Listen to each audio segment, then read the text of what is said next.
ദൈവതിരുനാമത്തിന് മഹത്വം ഉണ്ടാകട്ടെ. അങ്ങനെ 2025 മർത്തമറിയം എക്സാം പ്രിപ്പറേഷനിൽ നമ്മൾ എത്തി നിൽക്കുകയാണ്.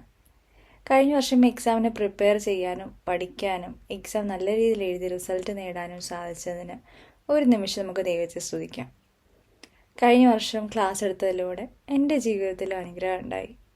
അതിലുപരി കഴിഞ്ഞ വർഷം കുറേ കാര്യങ്ങൾ പഠിക്കാനും അത് പങ്കുവയ്ക്കുവാനും സാധിച്ചതിൽ ഞാൻ സന്തോഷിക്കുന്നു. ഞാൻ ഇതിനു മുമ്പ് പറഞ്ഞിട്ടുള്ള പോലെ തന്നെ ബൈബിൾ കുറച്ചുകൂടി പഠിക്കാൻ കിട്ടുന്നൊരു അവസരമായിട്ട് എല്ലാവരും ഇതിനെ കാണണം. ഈ വർഷം ആരോഗ്യം അനുവദിക്കുന്ന എല്ലാവരും തന്നെ എക്സാം എഴുതണം എന്നാണ് എൻ്റെ ആഗ്രഹം. പ്രത്യേകിച്ചും സമയം കിട്ടുന്നില്ല, ജോലി തിരക്ക്, ഇങ്ങനെ പല കാരണങ്ങളാൽ ആരെങ്കിലുമൊക്കെ പുറകോട്ട് മാറി നിൽക്കുന്നുണ്ടെങ്കിൽ ദയവായി ഇത്തവണ എക്സാം എഴുതാൻ ശ്രമിക്കുക. നിങ്ങളുടെ തിരക്കേറിയ ജീവിതത്തിൽ നിന്ന് ആഴ്ചയിൽ 1 മണിക്കൂറെങ്കിലും ഈ എക്സാമിന് വേണ്ടി പഠിക്കാൻ മാറ്റിവെക്കുക. ബൈബിൾ പഠിക്കാനും മനസ്സിലാക്കാനും നമുക്ക് സഭ ഒരുക്കി നൽകിയിരിക്കുന്ന ഇത്ര വലിയ അനുഗ്രഹത്തെ ആരും പാഴാക്കി കളയരുത്. ഈ വർഷത്തെ എക്സാമിനും എക്സാം പ്രിപ്പറേഷനും എല്ലാ ആശംസകളും നേർന്നുകൊണ്ട് നമുക്കെന്നാൽ ഇൻട്രൊഡക്ഷൻ ക്ലാസ്സിലേക്ക് കടക്കാം. ഈ വർഷം നമുക്ക് പഠിക്കാൻ വേണ്ടി സഭ തിരഞ്ഞെടുത്തിരിക്കുന്ന പുസ്തകം 2 പുസ്തകങ്ങളാണ്. 2 സ്ത്രീകളുടെ പുസ്തകങ്ങളാണ്, രൂത്തിൻ്റെയും എസ്തേറിൻ്റെയും. വീണ്ടെടുക്കുന്ന ക്രിസ്തു, രൂത്തിൻ്റെയും എസ്തേറിൻ്റെയും പുസ്തകങ്ങളിലൂടെ. വിശുദ്ധ വേദപുസ്തകത്തിൽ സ്ത്രീകളുടെ പേരിൽ അറിയപ്പെടുന്ന 2 പുസ്തകങ്ങളാണ്, 2 കൃതികളാണ് രൂത്തും എസ്തേറും. നമുക്ക് ആദ്യമായി രൂത്തിൻ്റെ പുസ്തകം നോക്കാം. പഴയ നിയമത്തിൽ ന്യായാധിപന്മാർക്ക് ശേഷം 8ാമത്തെ പുസ്തകമാണ് രൂത്തിൻ്റേത്. ന്യായാധിപന്മാർക്ക് ശേഷമുള്ള 8ാമത്തെ പുസ്തകമാണ് രൂത്തിൻ്റേത്. രൂത്ത് ഒരു മോവാബി സ്ത്രീയാണ് രൂത്ത്. ഒരു മോവാബി സ്ത്രീയായ രൂത്തിൻ്റെ പുസ്തകത്തിൻ്റെ പ്രത്യേകത എന്തൊക്കെയെന്ന് ചോദിച്ചാൽ, യഹൂദ വംശജയല്ലാത്തൊരു സാധാരണക്കാരി സ്ത്രീയുടെ പേരിൽ പഴയ നിയമത്തിലൊരു പുസ്തകം എന്ന് പറയുന്നത് വളരെ വലിയൊരു കാര്യമായിരുന്നു അല്ലേ. രൂത്ത് ഒരു മോവാബി സ്ത്രീയായിരുന്നു. യഹൂദ വംശജയല്ലാത്ത ഒരു സാധാരണക്കാരി സ്ത്രീയുടെ പേരിൽ ഒരു പുസ്തകം, അതും പഴയ നിയമത്തിലൊരു പുസ്തകം എന്ന് പറയുന്നത് വളരെ വലിയൊരു കാര്യമായിരുന്നു. is named after a non-Jewish woman, which is rare in the Old Testament. അതുപോലെ മത്തായി 1:5 നോക്കിയാൽ എങ്ങനെ ഒരു വിജാതീയർ ക്രിസ്തുവിൻ്റെ വംശാവലിയുടെ ഭാഗമായെന്ന് കാണാൻ സാധിക്കും. ഇസ്രായേലിൽ ന്യായാധിപന്മാർ ന്യായപാലനം നടത്തിയ കാലത്തെ 11 വർഷങ്ങളിൽ സംഭവിച്ച കാര്യങ്ങളാണ് ഈ പുസ്തകത്തിൽ ഉൾക്കൊള്ളിച്ചിരിക്കുന്നത്. ന്യായാധിപന്മാർ ന്യായപാലനം നടത്തിയ കാലത്തെ 11 വർഷങ്ങളിൽ സംഭവിച്ച കാര്യങ്ങളാണ് നമുക്ക് ഈ പുസ്തകത്തിൽ കാണാൻ സാധിക്കുന്നത്. രൂത്തിൻ്റെ പുസ്തകം 1-ാം അധ്യായത്തിൽ നമുക്ക് കാണാൻ സാധിക്കുന്നത്, ന്യായാധിപന്മാർ ന്യായപാലനം നടത്തിയ കാലത്ത് ദേശത്തൊരു ക്ഷാമം ഉണ്ടായി. അപ്പോൾ എലിമേലെക്കും തൻ്റെ ഭാര്യ നൊവോമിയെയും മക്കളായ മഹ്ലോനെയും കില്യോനെയും കൂട്ടി യഹൂദയിൽ നിന്ന് മോവാബ് ദേശത്ത് പരദേശിയായി പാർപ്പാൻ പോയി. അവിടെ താമസിച്ചു.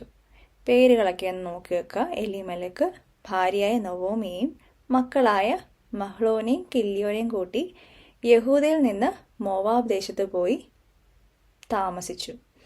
എന്നാൽ എലിമേലെക്ക് മരിച്ചു. അവൻ്റെ 2 പുത്രന്മാർ, അതായത് മഹ്ലോനും കില്യോനും, മോവാബി സ്ത്രീകളായ ഓർപ്പായെയും രൂത്തിനെയും വിവാഹം കഴിച്ചു. 10 വർഷത്തിന് ശേഷം അവരും മരിച്ചു.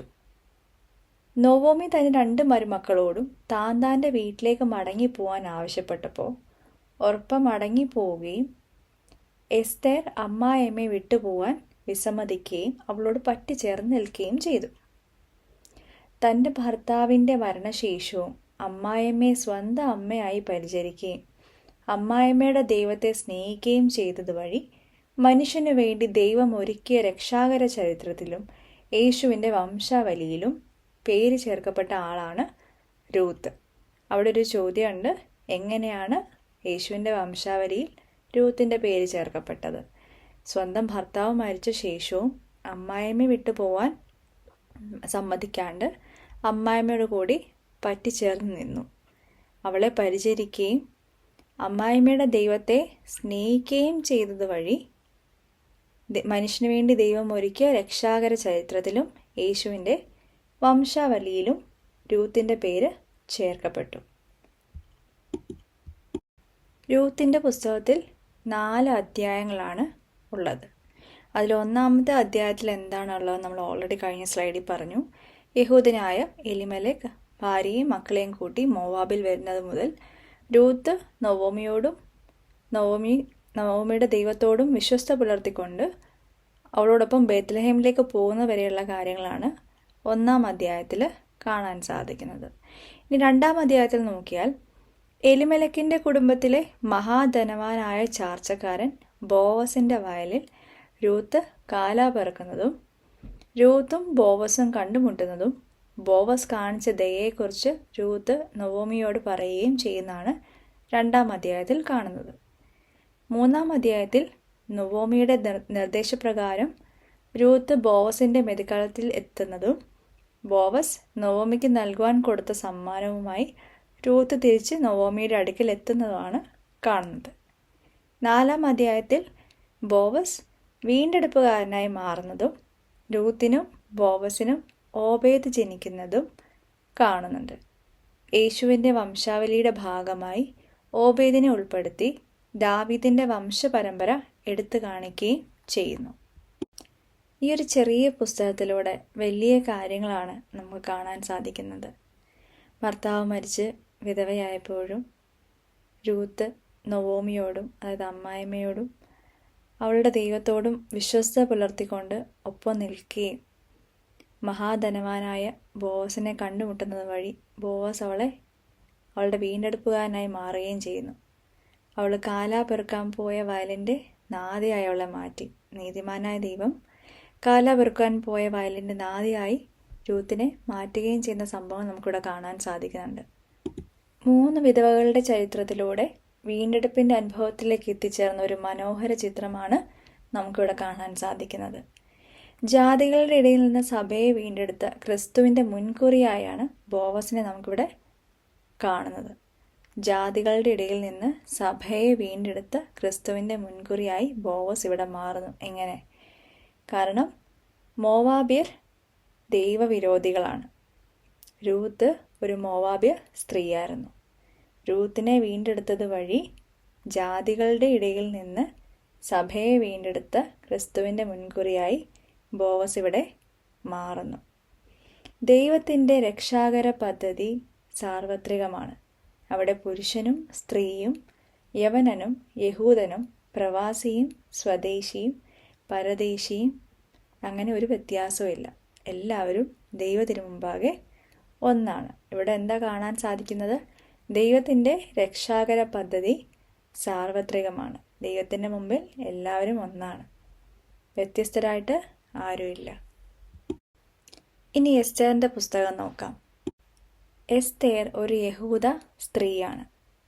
പഴയ നിയമത്തിലെ സ്ത്രീകളുടെ പേരിൽ അറിയപ്പെടുന്ന 2-ാമത്തെ പുസ്തകമാണ് എസ്തേറിൻ്റേത്.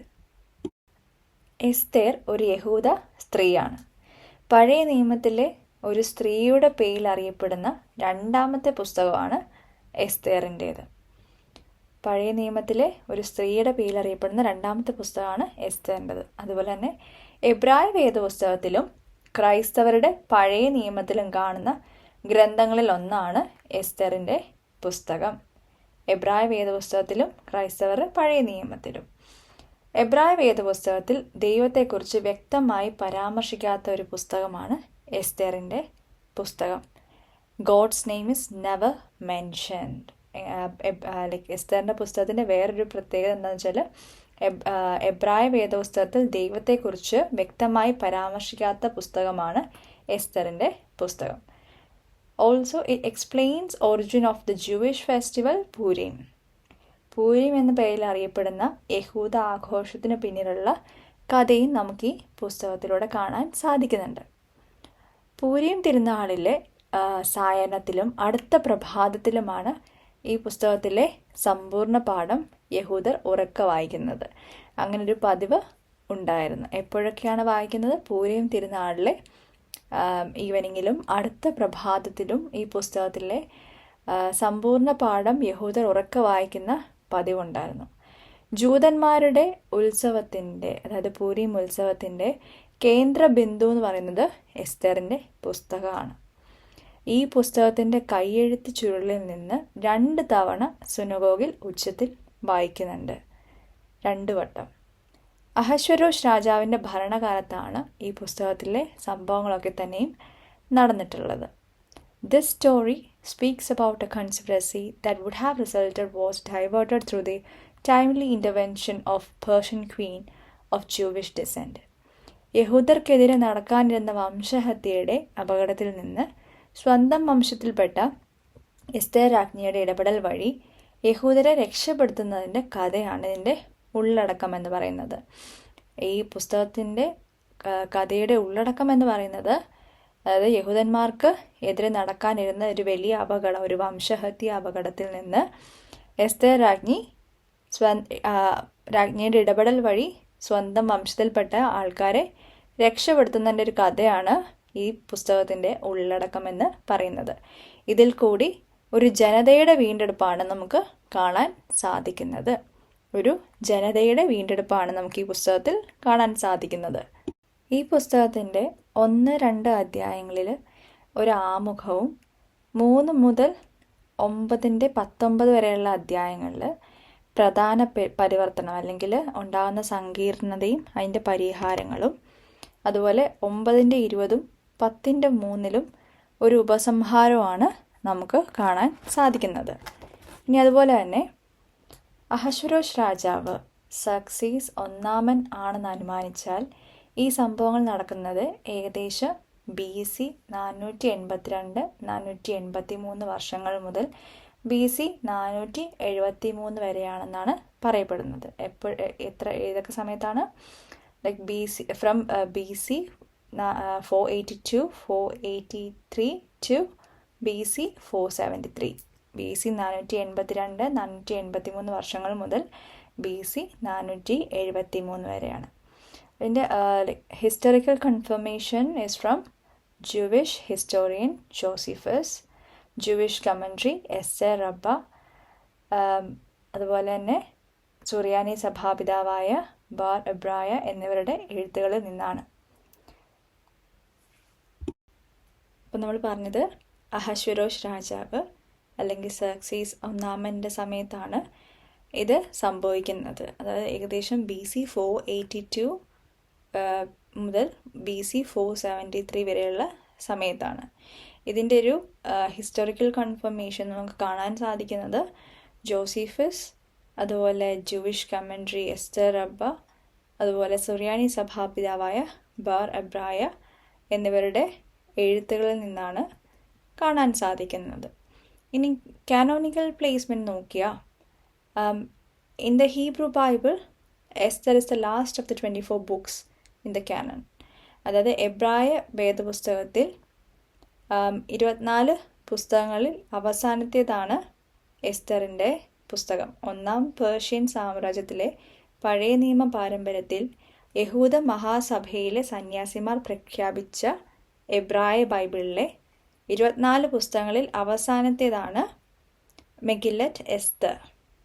ടാൽമുഡ് അനുസരിച്ച് മോർദെഖായി എഴുതിയൊരു മൂലഗ്രന്ഥത്തിൻ്റെ സംഗ്രഹമായിരുന്നു ഇത്. Talmud says it's based on the writings of Mordecai. Talmud is one of the central texts of Jewish tradition. ഇത് സാധാരണയായി BC 4-ാം നൂറ്റാണ്ടിലേതാണെന്ന് കണക്കാക്കപ്പെടുന്നു. ഇനി ഹീബ്രു ആൻഡ് ഗ്രീക്ക് വേർഷൻസ്, അതായത് എസ്തറിൻ്റെ പുസ്തകത്തിൻ്റെ ഹീബ്രു ആൻഡ് ഗ്രീക്ക് വേർഷൻസിൻ്റെ ഡിഫറൻസ് നോക്കിയാൽ Hebrew text is short. Hebrew ഷോർട്ടാണ്, നോ എക്സ്പ്ലിസിറ്റ് ഡിവൈൻ റെഫറൻസ്. പക്ഷേ ഗ്രീക്ക് സെപ്റ്റുവജൻറ്റിൽ പ്രേയേഴ്സ് ഉണ്ട്, വിഷൻസ് ഉണ്ട്. ഈ ഹീബ്രു ടെക്സ്റ്റിൽ കാണാത്ത അഡീഷണൽ ഡീറ്റെയിൽസ് നമുക്കിവിടെ കാണാൻ സാധിക്കുന്നുണ്ട്. Hebrew text is short, no explicit divine reference. In Greek, Septuagint adds prayers, visions and additional details absent in Hebrew. സെപ്റ്റുവജൻറ്റിൽ ഉൾപ്പെടുത്തിയിരിക്കുന്ന എസ്തറിൻ്റെ ഗ്രീക്ക് പുസ്തകം എബ്രായ എസ്തർ പുസ്തകത്തിലെ സംഭവങ്ങളുടെ ട്രാൻസ്ലേഷനല്ല, ജസ്റ്റ് വിവർത്തനമല്ല, മറിച്ച് എബ്രായ പതിപ്പിൽ കാണാത്ത അധിക പാരമ്പര്യങ്ങൾ ഉൾപ്പെടുത്തിയിട്ടുണ്ട്. സെപ്റ്റുവജൻറ്റിൽ ഉൾപ്പെടുത്തിയിരിക്കുന്ന എസ്തറിൻ്റെ ഗ്രീക്ക് പുസ്തകം എബ്രായ പുസ്തകത്തിലെ സംഭവങ്ങളുടെ വിവർത്തനമല്ല, കൂടാതെ മറിച്ച് എബ്രായ പതിപ്പിൽ കാണാത്ത അധിക കാര്യങ്ങളൂടെ ഈ പുസ്തകത്തിൽ നമുക്ക് കാണാൻ സാധിക്കും. ഇന്ന് നമ്മൾ കാണുന്ന രീതിയിൽ BC 1-ാം നൂറ്റാണ്ടിൻ്റെ അവസാനത്തിലാണ് ഈ പുസ്തകം പ്രചാരത്തിലായതെന്നാണ് കണക്കാക്കപ്പെടുന്നത്. വേദപുസ്തകത്തിലെ മറ്റ് പുസ്തകങ്ങളെപ്പോലെ ഈ പുസ്തകത്തിൽ ആത്മീയ ഉപദേശങ്ങളൊന്നും നൽകുന്നില്ല. ഇതിലുടനീളം കാണാൻ സാധിക്കുന്നത് സാൽമാർഗിക തത്വങ്ങളാണ്.